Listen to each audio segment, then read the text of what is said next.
9 points, 3 wins, 6 goals scored, and 1 goal conceded has been the journey of the Super Eagles so far in Cameroon. So, guys, cleared the road for Super Eagles. I'm so excited, of course, about the performance of our boys in Cameroon. They've been so impressive. I mean, 3 out of 3. Can you beat that, guys? Welcome to Football Analysis. Already, you can tell how excited I am. My name is Omola Bakaraji. I'm coming to you live from the studios of CTV. The show is brought to you courtesy at Damasile Foundation. So I hope you guys are just as hyped, as excited. I mean, excitement is a massive understatement for how I'm feeling right now. It's such an amazing feat. And considering the fact that Coach Osdego Avon actually made 8 changes to the side that actually took on Egypt and Sudan. So we had 8 new personnel coming in and starting the game now against Guinea-Bissau. And something that was really interesting for me was the fact that the coach of Guinea-Bissau, before the game actually started, I think a day, the pre-match conference actually, the gentleman actually, the man, Mr. Basiru Kande, the coach Basiru Kande, actually said that his side would rather die than lose to Super Eagles. So a lot of banter has been going on social media, and Twitter especially, with guys saying, okay, so are we waiting for RIP of the Bissau team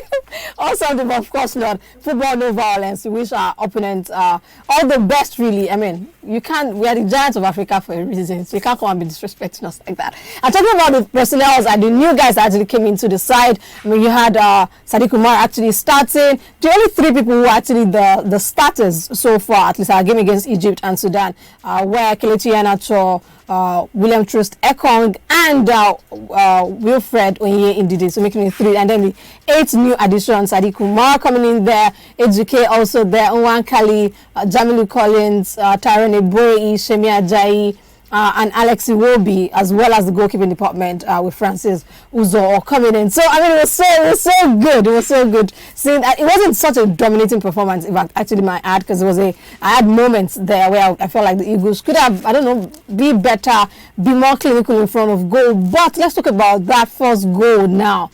What a pass from Kelechi Iheanacho. Beautifully weighted pass. I mean, there was no way you could do any wrong. Just tap it home. That was all. And Sadiq Umar made no mistake to do that. And then when Moses Simon then came in, oh boy, did you watch the game? If you did not, guys, go and check the highlights out. Or perhaps watch the replay. It's worth it. It's absolutely worth it. The guys actually came with so much energy, so much fire, so much ginger.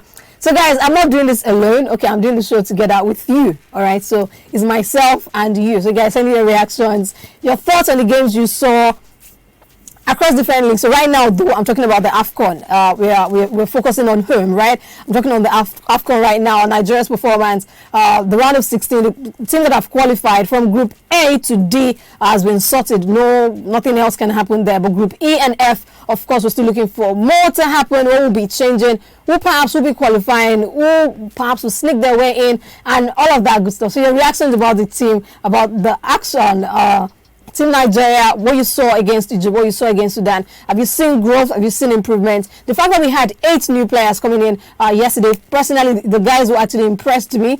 Talking about the dead ball situations against Sudan and Egypt, I had worries. I felt like we were wasting too much of our free kicks, our corner kicks. We could actually be a threat aerially, and yesterday, I actually saw that Kelechi Iheanacho was the man who was actually on the dead ball duty. So he was taking the corner kicks, the free kicks and all. And I actually saw a difference. It was a massive quality in delivery. Though we did not score any goal from that. We didn't score any goal from any dead ball situation. But most definitely, we've got to talk about the fact that it was quality all around, really. Actually, I love the delivery so much. So that's a major thing to add to the strength of the Eagles going forward. And also, oh my, did you see Ejuke? I loved this performance. I talked about Nwankali.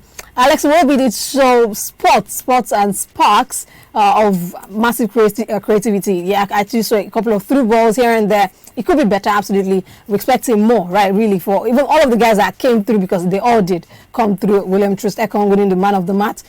He's saying something for a reason, actually, because the man actually came through. Guinea actually did try, but you need to talk about the fact that Wilfred Ndidi was like a wall in midfield. It was so massive for the Eagles. I was actually really excited. I actually thought maybe I was going to be rested in that game, but seeing him, it gave me a whole lot of confidence. And in that department as well, we also have Francis Oyeka, who could also come in to actually do wonders. So, I mean, I love the fact that we've got quality for days, really, in almost every department. We've got quality here and there. It's so beautiful to watch. And talking about the 2 goals, right? I talked about the first goal, then the second goal. Mr. Simon was like a man on fire. I mean, talking about the fact that this gentleman has had 2 man of the match performance against Egypt and against Sudan. Yesterday he did not start. He came on from the bench, and boy, oh boy, what a performance from him. The dribble, I think he was able to take out 3 or 4 players, 3 or 4 Guinea-Bissau players, and then went in on goal, in the crossbar, and then the rebound was tapped home from Trist Ekong, and then VAR gave us a couple of minutes of drama, unnecessary drama, because it took such a long time for that goal to, because it was, there was a check, it took a long time for that goal to actually be counted as a goal. So we're just waiting with our breath bated, really just waiting to see if the goal will count or not, because it was it was too good not to count. So guys, send your reactions via all of our social media handles. All right, I'll be taking them on Facebook, Instagram, Twitter, it's CTV Live, and on TikTok, it's CTV Live 1. You can also send your reactions to me via WhatsApp. All right, 0901-5601-908 is the number for you to send your reactions to me via WhatsApp. Don't call the number, all right? It is a WhatsApp line. So guys, let's keep this conversation as smooth and as enjoyable as possible. Let's look at the dominance of Nigeria, really. I feel like we killed it in every department, all right? We had 16 shots in total as against the 10 shots for Guinea-Bissau. 4 shots on target for Nigeria and 2 on target for Guinea-Bissau. 53% possession for Team Nigeria and 47% for Guinea-Bissau, and then 399 completed passes as against the 358 for Guinea. 85% pass accuracy, 84%. Okay, that was quite close, actually. That was quite close. And for fouls, 22 fouls. Ouch. As against the 11 fouls against for Guinea-Bissau. No yellow cards, no red cards. It was a smooth game all around. The referee actually left the game as I really liked it. There was no unnecessary stops apart from that VR, that long VR checks. And then the corner, 6 corners for Nigeria and 5 for Guinea-Bissau. So let me get your reactions, really. Let me start taking them as it's coming in. I'm sure you guys are so as excited as I am. I have one here. It says, my name is John from Ojodu. Hi, Labi, well done. My name is, okay, I already told you guys his name. He said, clear the road for Super Eagles. I love what the Eagles are doing. It's really beautiful to watch. Moses Simon, they give me joy. Proper baller. Kelechi Wakale on dead ball duty yesterday was really good. I think it was better than our first 2 games, what we did with our dead ball. Well, I said the same thing too. That's what I think. Really, I think we did really well. I have Kolapo from Aja. He's saying something about Chelsea, but we're getting to that in a bit. Let me take the one he's saying about Super Eagles of Nigeria. I said, as for the Super Eagles, I believe that this is our title to lose. We've got the best team in this tournament. Hashtag SOA Eagles. So credit to the Eagles right there. Let me see what you guys are saying. So far, so good. It's only my people on WhatsApp that are saying something. You guys on Facebook are quite quiet. But you guys, I mean, talk to me. I'm here for you. The show is yours. You guys can just control me however you want, all right? So let me see here. I have Simon from Misola saying, Super Eagles game is a template of how to play other African teams. The Super Eagles were calm, organized, doing the right things at the right time. They're not physical playing. They're not playing physical football or power football. The Super Eagles must progress to win the trophy. Umar must not lead attack. The defense should be watertight. You guys, I mean, the guy actually did score. Actually, Sadiq Umar, he did get on the score sheet. He opened the doors, or should I say the gates of goals for us yesterday. So guys, forgive him. Another reaction here. I have Paul Abe from Kola. Said Umar Sadiq is not super. That guy is weak. He's there because Napoli refused to release Osimhen and Watford did not release Dennis. We should have scored more, but fair play to them. All right, so you guys forgive this guy, please. I have Jeremiah from Katie saying Sadiq finally vindicated himself, but he is going to be watching the rest of our games from the bench. This guy won't give us heart attack. A friend almost broke the television. Oh my days! I have another reaction here. I have Leonard from Ikeja. He says, great team performance, even with the set of trial players, considering the fact that we made 8 changes in total. I love the mentality focused from the boys. Moses Simon was always audacious. The standard for the team is now at the peak of consistency. All right, then let me see another reaction here. Okay, I'm taking Jeremiah, Simon, Paul, Festus from Abia, he says, I don't see Eboué, Umar Sadiq and Olayinka making it to the World Cup. Onyeka should up his game. That's Francis Onyeka right there, okay? Nwankali is there for business and better than him. Nwankali crosses are a joy to watch. He's a good backup for Joe Aribo. Is it me that think that Unda could be a better backup for Aino than Eboué? So guys, keep it coming.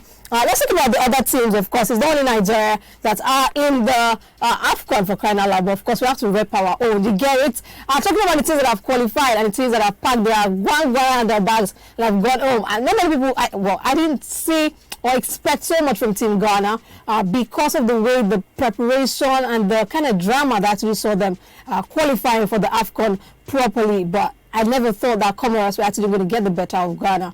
3-3 ended in favor of Comoros. Comoros actually gave Ghana a bit of, should I say hope or false hope in this case. Comoros pulled first blood, so it was 1-0. Ghana pulled one back, all right? And then, Comoros actually doubled the lead, so it was 2-1. Ghana pulled one back, courtesy Richmond Black here. 2-1, all right? So game on, guys. Ghana leveled. And then, drama. See, I mean, that game was so dramatic, to say the very least. Ghana had a red, and then it was so, Andrea, you was the man who got sent off. Personally, I felt maybe that red card was a bit harsh because he actually got the ball. It was unfortunate that he actually collided with the goalkeeper, but he couldn't have done anything to stop his momentum because he was on the move. But hey, it has happened, so I'm sure the team Ghana are already back home, or the players are already back to their, maybe they'll be getting back to their clubs in a bit. But hey, on to the next one for the other guys. Like I said, Group A to D is sorted already. Let's look at the teams and what they've done so far. Of course, we know that Cameroon, the host, have gone through, as well as Burkina Faso. Cape Verde also qualified as best loser category and stuff. And then Ethiopia found their way back home. They should be home by now. And Senegal, interestingly, I don't know. I really don't know. Senegal scored 1 goal and qualified for the round of 16. That's where they say Madu. That's the only thing I can say. 1 goal. Moving on, so Senegal qualified with 5 points, and then Guinea there as well with 4 points. Malawi also qualified on best loser situation, so they're also there. And then in Group C, we've got Morocco with 7 points, Gabon with 5, Comoros with 3, Ghana no points. Like I said, they should be home by now. And Team Nigeria, 9. Can you beat that? Come on. Respecting my boys, you get it. For Egypt, 6 points actually they had because they actually beat Sudan yesterday. 1-0. I mean, that it was a fiercely contested affair.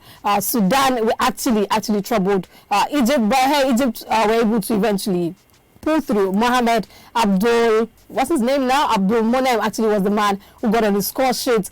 Egypt actually created quite a number of chances. They just weren't able to take it. Same with Sudan as well. Let's look at the match stats there really quickly.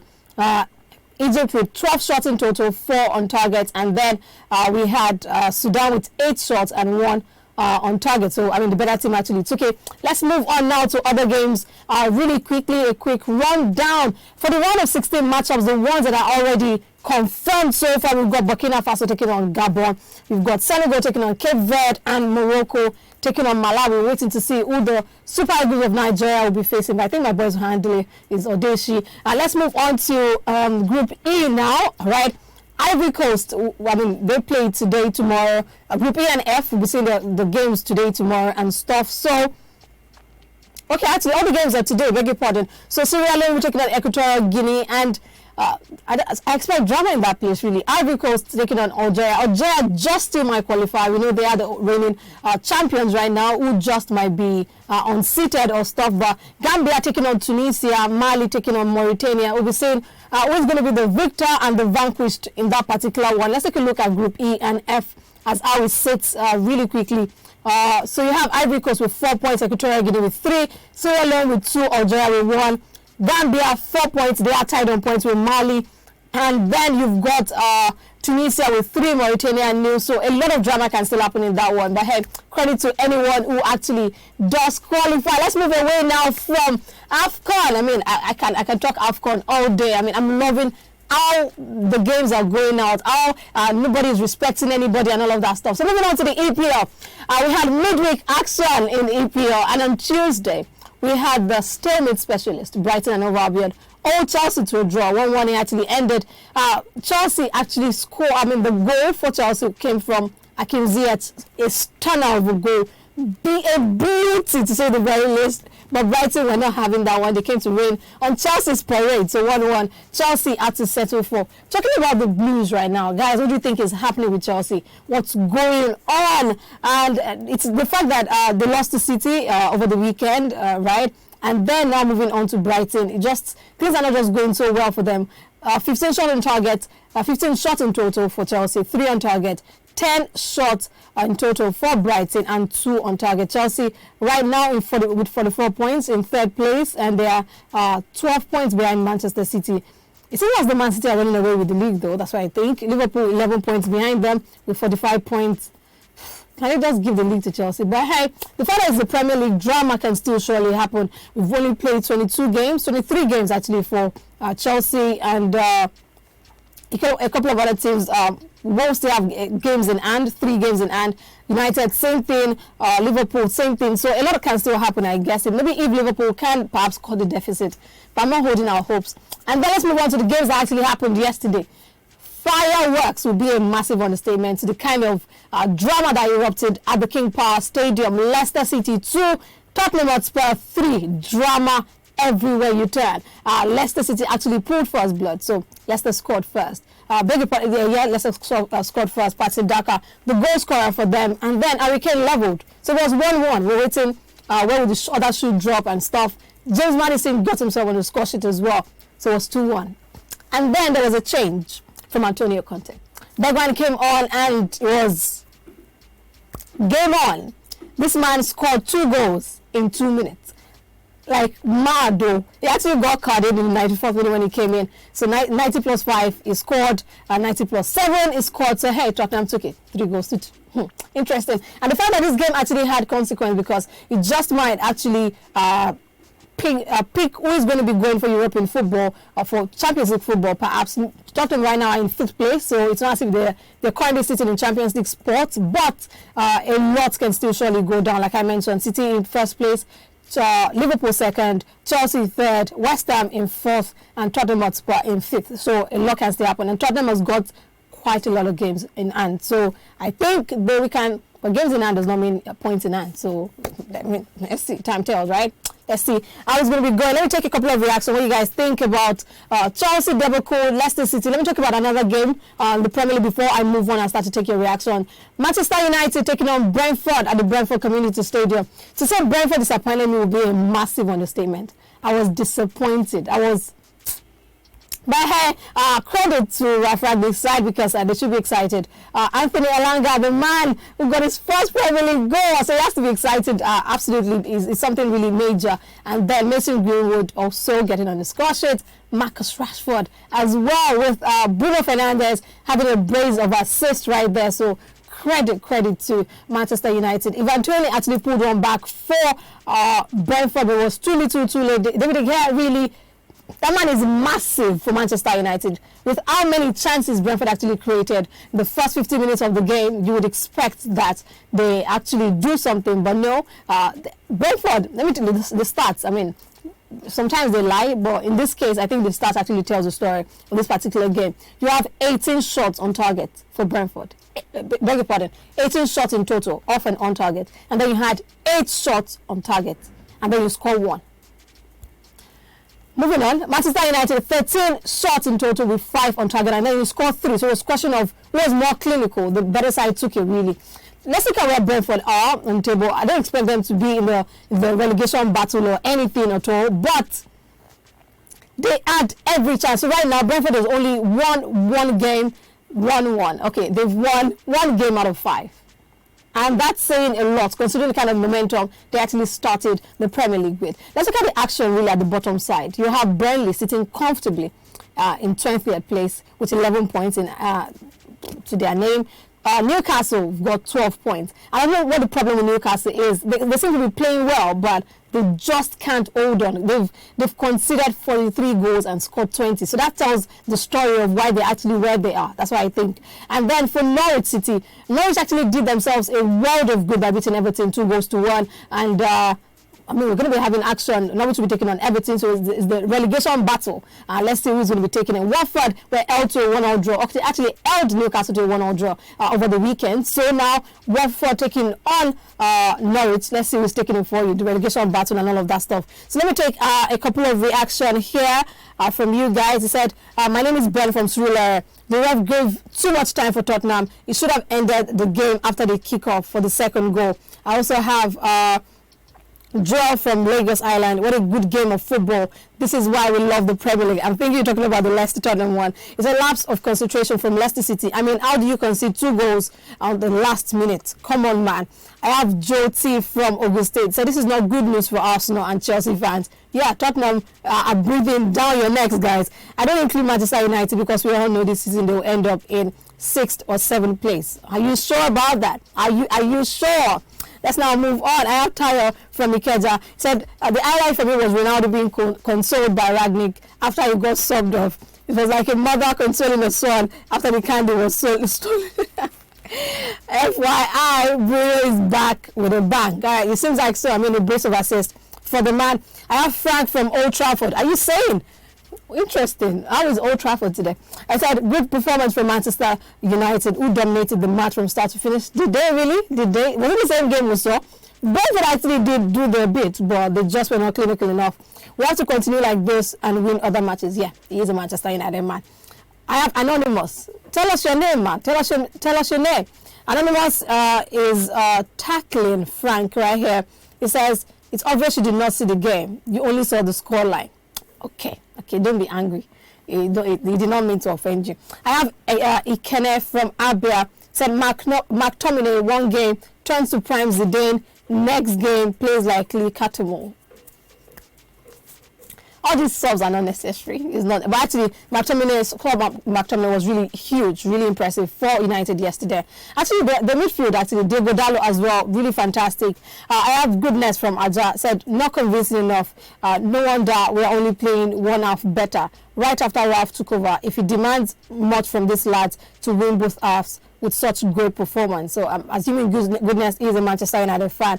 I have Tolu from Oyo. Said, Maguire and Matic should rest for some months. Matic keeps on playing backwards. He loses the ball easier, and Maguire obstructs the goalkeeper. All right. I have Chris from Yaba. That was a fantastic and improved performance from United in the second half.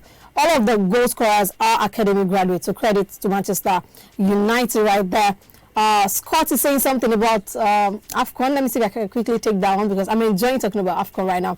He says, this is a lengthy one, so I'll try and summarize it. All right, this is the best AFCON we're watching in Cameroon. In the beginning, the tournament was boring with the absence of goal, but after Cameroon started with a 4-1 defeat of Ethiopia, since then, there has been an increase in the number of goals. It is really interesting that the last matches of the group stages have been bringing on the action. The Comorians showing us that they can also shoot the ball. Gabon on fire. Morocco is not easy. Thank you so much, Scott. It's a long one, man. I have John Rich who says there is no such thing as a fake team any longer. We're all in the same group and we're all participating. People were expecting that Comoros would be the last one of Group C, but that did not happen. Ghana actually did the business for them. Okay, I have Blessing from my papa. So that's the disappointment is Ghanaian people felt back in 2010 when they missed that golden opportunity at the World Cup in South Africa. Football happens, fans get disappointed, life goes on. All right, let me now move on away from the action in the Premier League. Let's go see what happened in the La Liga. We've got, some interesting matchups, really. So Tuesday games, we have Real Betis taking on Alaves, 4-0. They thrashed them. Cadiz and Espanyol played out a 2-2 draw. Celta Vigo 2, Osasuna 0. Valencia 1, Sevilla 1. So Valencia actually had a red card in that game. So it's quite interesting. Let's take a look at the standings really quickly. Real Madrid, of course, are running away with the title. I think is their title to lose, perhaps, because the kind of form they are on. Oh boy, who can stop Real right now? So let me look at Real, Barca and stuff. Of course, we've got games tomorrow, or we're at Espanyol. Today, actually, there's a game today. Etafe taking on Granada, and Espanyol also be in action tomorrow. All right, Espanyol. Okay. I said the standings right. Real Madrid 49 points. Sevilla actually breathing down their neck, but hey, time will tell if anything will be changing. But wait, what are the odds though that Sevilla just might overtake Real Madrid? That would be interesting. Real Betis, some not so strange name. I don't want to insult the club, no insult to any of the sides, but the kind of way I expected the La Liga table to be looking at this point in time is not the same thing I'm saying. So Sevilla in second place with 45 points, Real Betis 37 points from 21 games played, Atletico de Madrid 33 points from 20 games played, Real Sociedad 33 as well, so they're tied on points. Both of them have a game in hand for Atletico and Real Sociedad. Barcelona also has got a game in hand, 32 points they've got from 20 games played, and Rayo Vallecano with 31 points from 20 games played. So that's quite interesting. And in the bottom part of the table, we've got Levante 11 points, Cadiz 15 points, Alaves 17 points. Interesting. Let's see. I'm expecting something to change perhaps towards the end of the season. Still have a lot of games to go actually, because a lot can change within seconds, and the relegation battle is one that it eats up around this period. If you play any relegation bound team, beware, because they know how to spoil people's party. Let's move away now from the La Liga action to the Serie A action. We had no midweek action really in the Serie A, but just on Monday we had Fiorentina playing out a 6-0 thrashing. They thrashed Genoa. It was not play. And for Monday as well, we had Napoli taking on Bologna. 2 goals to the good. Napoli actually did it better over Bologna. For Milan, actually losing to Spezia was actually one of the shockers of Monday. I guess it was. And Atalanta playing out a 0-0 draw with Inter. So it actually did not give me the kind of vibe and energy I wanted. But in fairness, it might have seemed like it is a goalless draw. But that game actually came with actions. So guys, keep your reactions coming in. I'll be taking as many as I possibly can. I have Gideon here from Shomoli saying, hi Lavi, GGMU, even though we won yesterday, I still have my doubts about Manchester United performance. Brentford created a lot of chances, but were wasteful. Credit to my boys though. We move. All right, I am Olabake. Good job you're doing. The EPL comes with action. I had a great time with the games yesterday. There was no dull moment in the Leicester City versus Tottenham game. 2 goals in 2 minutes for Bergwijn. That's massive. My name is Bimbo from K2. I have Kolapo from Aja. I'm not happy about Chelsea dropping points against Brighton and Hove Albion, but I believe we're going to bounce back. As for the Super Eagles, I already took that reaction earlier. All right, okay, let's see what else you guys are saying. Who else is talking to me? Okay, I've taken Bimbo from K2, right? Let me see. Keep the reaction coming. I have Ben from Lekki. He said, when I said Tuchel is just being lucky that he met a ready-made team. Man has been riding on Lampard's foundation. Luck doesn't win you the league. But Tuchel actually won the Champions League. I don't think that came on luck. It came on capability, perhaps. But hey, keep it coming. I mean, the point of us is having contrary reaction, perhaps, and stuff like that. And something interesting in the transfer market, of course, we know that the winter window is open, so transfer news and bye-bye. I mean, Aston Villa doing a lot of business in the market. Coutinho, he actually did some damage against Manchester United over the weekend. So that's a way to actually announce your return to the Premier League. For Manchester United news now, Newcastle are looking to actually get Jesse Lingard of Manchester United. Let's see if something just might actually pan out in that one. But hey, fingers crossed right there. Let's see. Pierre-Emerick Aubameyang actually with the rumor, should I say, it hasn't been confirmed yet, and I really and truly hope it's not going to be true with heart condition and stuff. I just hope it's good. Really, I just want him to be fine. That's all. And it's saddening to realize the fact that we've had about 3 or 4 cases in the past how many months? Really, we had Christian Eriksen, you had Alphonso Davies. I mean, it's just, I'm not excited about that news, really. Okay, let me see. One for the road, perhaps. Let me see. I have Tyra from Milan saying Chelsea are so inconsistent. One game you think they are Bayern Munich, and the next 3 games they start playing like Manchester United. Tyra, I saw what you did there. I have, okay, let me say one more reaction before I go. Guys, if we coming, let's keep this conversation going, even though we are not, while we are not on air and all of that stuff, right? Okay, all right. So Transfer news, just one more for the road. Pablo Mari has joined Udinese on loan for the rest of the season. So a lot of swaps and moves happening right now. Let's see. Are you looking for your team to get someone? What position, what department? Do you think it's going to happen, or it's a pipe dream, or you're waiting for the summer transfer window? Barca are looking to actually offload Ousmane Dembele. I don't know if that's going to happen because the man has got a huge pay wage. So fingers crossed right there. Let's see what will be happening. So guys, it's time to say my body buys on the show. Credit to Team United. Yeah, credit to United, but actually meant Nigeria. Credit to my boys. I'm so excited. So clear the road for Super Eagles, please. And let's see who's going to be our opponent in the round of 16. I think we're going to dust anybody that comes our way. Yeah, that's what I think. Yeah, that's what. I just hope overconfidence not going to kill us. So, but hey, I think I really like the way we've been playing so far. So credit to them. Let's see other actions going on. Football never stops, of course. So guys, make sure you enjoy yourself.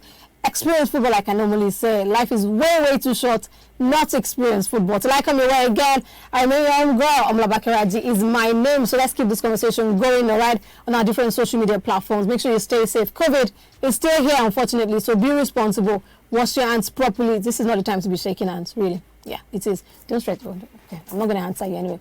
All right, bye for now, guys, and take care of yourself.